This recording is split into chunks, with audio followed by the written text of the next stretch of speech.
it's called Lamaism. And it made it sound like Tibetan Buddhism was different than the rest of Buddhism. Written by a British military man, so he wasn't really a great scholar. But so Tibetan Buddhism became known as Lamaism. And it always irritated Tibetans because it makes it sound like it's something different than Buddhism. But the Dalai Lama said that if anything were to be Lamaism, it would be those lineages from Tisha, the great master of Tisha, that combined Nagarjuna's wisdom teachings with Asanga's vast bodhisattva ways teaching.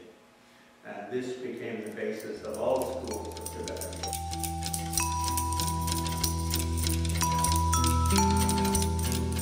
And his idea, his thinking is that although Buddha taught 84,000 dharmas, Buddha gave 84,000 teachings, they really come down to two things. One, and they come down through two main lines. One is the wisdom teaching of Nagarjuna, and the other is the vast bodhisattva way of Asanga. And he put them together. And the way he put them together became known as Lojong. And in that, essentially, it was a practice tradition as opposed to an intellectual tradition. Like if you read Nagarjuna's 6 works on reasoning, they're very intellectual.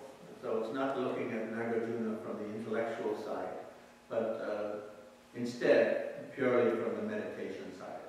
And again, if you read Asanga and the works of Maitreya Nath, the work of 5 great treatises of transcribed by Asanga from visions of Maitreya, there are very highly intellectual and complex texts. But in the Lojong, the intellectualism is dropped out, and it's made as a pure, simple practice tradition.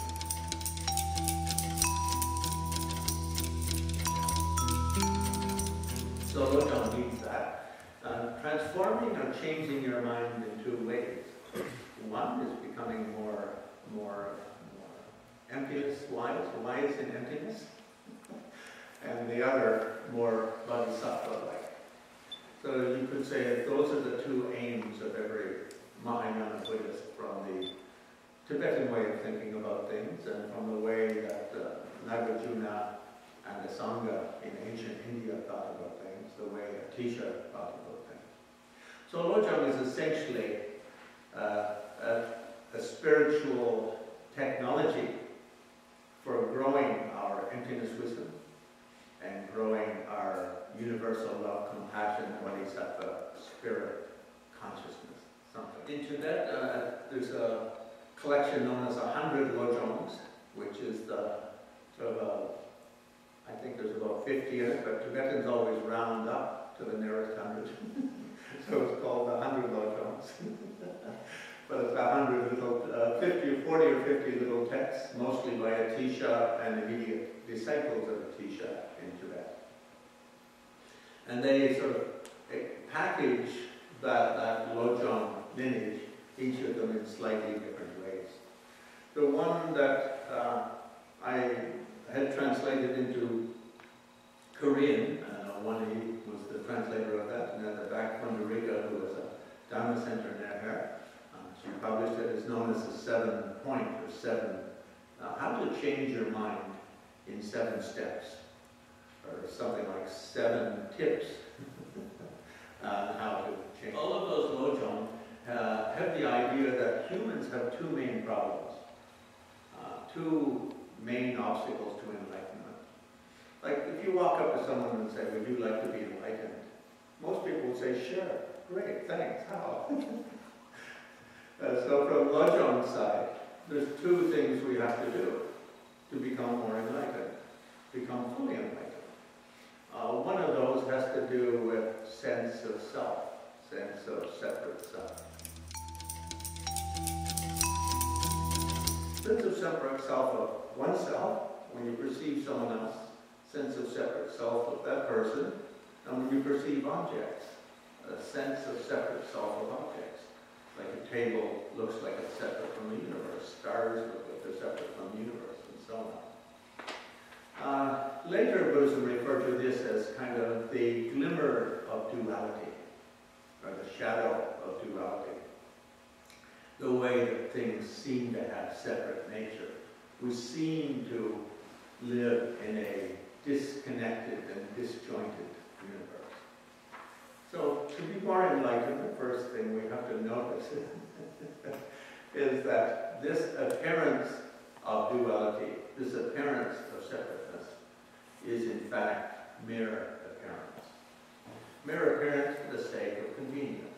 In reality, nobody is separate from it. So this idea that what is the self, the self is a mere sense of who and what I am, generated conceptually and through labels for the purpose of convenience.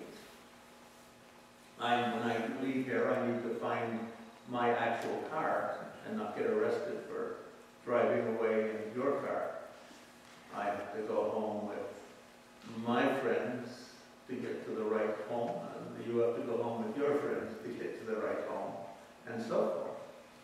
It's just a kind of a handle on a suitcase to managing the vast ocean, navigating the waters of the vast ocean of infinity.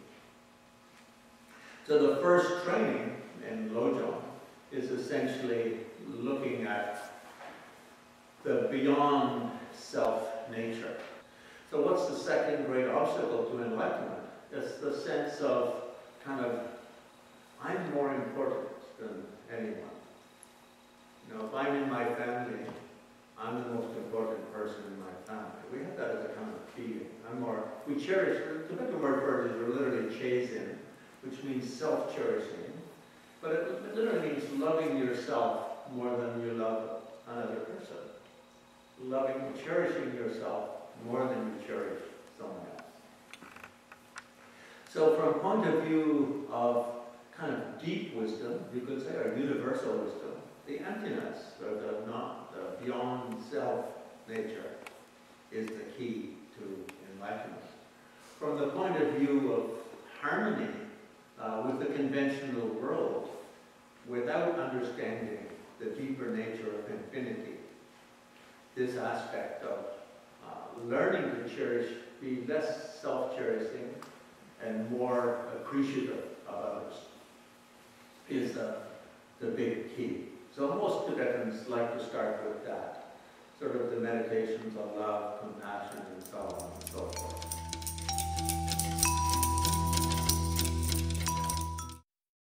Each of the 50, i.e. 100 of the Lojong texts speak about these slightly different. The 7-point Lojong suggests that we start simply by cultivating a mind of equanimity. In the beginning of spiritual practice, we tend to like people who are nice to us, and dislike people who are rude or mean to us, and not care much about those people in between. We kind of divide the world into 3 like that. Oh yeah, he's a good egg. Yeah, he's a good head. That guy is a real rectum, and so on, kind of make people in those 3 categories. And it's all based on kind of superficial connection. And it happens, when you're a kid in kindergarten, and it happens when you go to school, and it happens when you go to college, and it happens in the workplace, and it just always happens throughout your life if you don't actually watch. Now, for ordinary people, this is actually a bigger obstacle to their happiness than is the emptiness factor. Or even not bigger, you could say more immediate. Emptiness is, to get benefits of emptiness meditation, it's not an overnight affair. You have to basically train in meditation, develop a little bit of samadhi power, a little bit of deep concentration power, and you sit cross-legged and watch rising and falling. Not everyone can just get it like boom, like immediately off the spot. And therefore you sit and try it and you may not actually get much benefits. Like, the two of Buddhist students met them in the morning at 10 o'clock and they achieved enlightenment by noon. And so that's instincts from the previous life. And others, like Acharya and Nanda, practiced under the Buddha for 45 years and only achieved his nirvana like the day before Buddha passed away. So it's like these things are kind of although all beings have some quality of equalness, not all beings are created equal in this lifetime. So at Buddha's point, we all come into a life with certain baggage. And therefore some people very easily get spiritual results and other people more slowly get spiritual results. Emptiness is more difficult to get spiritual results. That side of the training is more subtle. And for that reason, the first Lama says, only teach it to those, as a first, and only teach it to those who are, Wongpo Rab is a Tibetan expression, but it just means high karma, have high karma background. In other words, they did some of that kind of practice in previous lives and are ready for a push over the cliff of emptiness in this lifetime. Others start with the love, compassion, and this kind of relative bodhicitta, it's called in Tibetan, a kind of bodhisattva spirit training. And so, usually the Tibetan Buddha starts by trying to contemplate how we divide people into good, bad, and indifferent. I like, I don't like. Literally, like my friend, my enemy, and the stranger. A warm feeling, a repulsive feeling, a repelled feeling, and kind of a cool feeling, something like that. And they like to contemplate how people are always changing. We notice how people always change. Like someone we like, later we don't like. And someone we don't like, later we like. Strangers become friends, or they can become disliked people. And also friends and enemies can become strangers. But these roles that we play with others are always something in a state of flux. Now, on the other hand, all beings have the same wish for happiness. You want happiness, I want happiness. You want pleasure, I want pleasure. We all want that same thing. So what's the difference? You have a right to happiness, you have a right to pleasure. Same as I have a right to happiness, I have a right to pleasure. So why are the ups and downs, ups and downs, ups and downs? Moreover, even in this lifetime, we can think of many people who were friends who now we don't like, many people, and who we don't even know where they are or what became of them, and many people who we didn't like and now we're okay with, and so on. And if all people have that right to happiness, and why do we like some and not like others? Because these sort of superficial exchanges. And so they sort of contemplate in that kind of way, and I try to do it day by day in a very specific way. But at the end of the day, think, who is nicest to me today? Who is worse to me today? And who just kind of walked down the street and I didn't hardly notice? And try to notice that emotional tone. And notice how the emotional tone influences how we project with that person. And how we relate to that person, how we emote in that person's presence.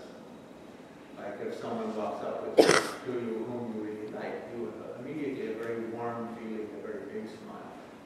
And someone you don't like walks up, immediately the mood changes and this sort of icy presence comes over you. The other thing that Tibetans then like to do, in the Lojong tradition, is to meditate how all living beings are really beneficial for us. We don't, nobody's really harmed. Everyone's actually beneficial in one way or another. And so to meditate or contemplate all the benefits we get from others, how we couldn't be alive. And so we sort of try to come to terms with what we're doing and instead look at how all beings are kind to us. So from the point of view of mother and father, there may be problems with them, but we got this body, thanks to them. And from everything we eat and everything we own and everything we do, there's an element of kindness there. Say like to contemplate how, well, although that person did do something mean to me, from my side there has to be something there for that to happen. You know, in the West we've got expression, takes two to tango. So from our way of thinking of it, in the Lojong tradition, even if someone beats me up or robs me or something like that, from my side, even though it's a multiple lifetime thing, there's some kind of connection there. And so to think of that connection as that event is a way of kind of repairing that relationship. That it's kind of, from my side, a purification of my karma. And from that person's side, if I just respond with a relaxed mind and I send everybody the thoughts of forgiveness, this perfection of the six perfections, the third one, the perfection of often called patience, but really means a kind of forgiveness. A friend of mine was in India, walking down the street in Calcutta, and two guys walked by him and hit him from behind with a club and knocked him down, and stole his wallet and ran away. So there's nothing to do about it, is it? I mean, you can cry over spilt milk, you can be angry at it, but it doesn't help. So basically, by just thinking, well, I give them that wallet. Sure, they hit me on the head, but at least they didn't kill me. Thank you, guys. I mean, they could have like harvested my organs and sold them to some to try to have a positive feeling towards that person, a forgiving feeling towards that person. Now, Shantideva, who's always quoted in the Lojong tradition, says people always do everything someone does, absolutely everything, is always in the search for happiness. So when that people hit you on the head and rub you, it's really they just want happiness. They see happiness as being your wallet in their pocket. So why did they do it? It's kind of a mistaken way for happiness, isn't it?